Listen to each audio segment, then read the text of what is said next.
The biggest deal breaker that happened with the environmental lawyers was we had a meeting here at the house, and we had asked them to come and talk to us about what sorts of other zoning ramifications this application from ODEC regarding the coal plant rezoning we could use to leverage our fight. So currently this community is also fighting an outlying landing field, which is a naval landing field where there's a lot of touch and go activity, and it means that there will be huge tracts of land condemned and seized and taken off the tax rolls. So the community is roundly opposed to that, probably unanimously opposed to that. And we wanted to see if there was some way to create an intersection of the coal plant fight and the outlying landing field fight. And so we had asked the attorneys to look at the application and to look at our zoning and to find anything we could use to tie in, you know, if we rezone this for the coal plant, we potentially open ourselves up to an outlying landing field, which we knew that people would not want to do.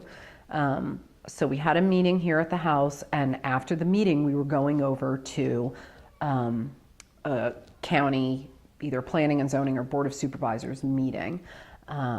And they came to the meeting, the lawyers came to the meeting, and I got community members here, and the lawyer sat down and said, okay, so now you want us to look into this outlying landing field stuff, correct? And we said, yeah, that's what this meeting was going to discuss, right? And they weren't prepared. For whatever reason, we had communicated to them via email that this was the meeting, that they were to bring that information to it, and that we had heard them agree to do that. And they didn't have that information for us. And instead, they started to talk to us about creating a nonprofit status for our community group, so that should a lawsuit become necessary, they would have standing, and that they could use our group basically as the people that they were representing here in the community. And that was a really bad night. People felt really betrayed. We felt like we were asking to be pawns for people that we didn't know or trust. It would be a big deal to sue our own community, or to sue the coal company. And we weren't comfortable with that. And then to compound that, you know, they really dropped the ball with the information that we were asking for. That was a bad night. And I was in a bad position because I had asked everybody to come and told them that they were going to be bringing this great lawyerly advice about this stuff. And so everyone sort of turned to me afterwards and said, what happened? And I didn't know. I didn't know the answer, you know? And I think that's where it sort of fell apart in a big way. We needed legal advice, increments, little bits along the way. We needed to know how long a public hearing needed to be advertised for in our local newspaper. We needed to know if going into closed session every time was something that we could question. We needed to know what sorts of again, zoning ramifications we could use to gain allies in the community. We needed to know all sorts of very, very technical, legal information about not only the town code, the state code, but the code of Virginia.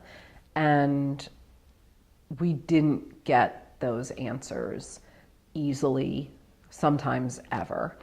And that really put us at a disadvantage when we were trying to strategize how to move forward with our allies on the town council. There was some feedback for people who were on the council, but for the rest of us, there was very little information that we were able to access.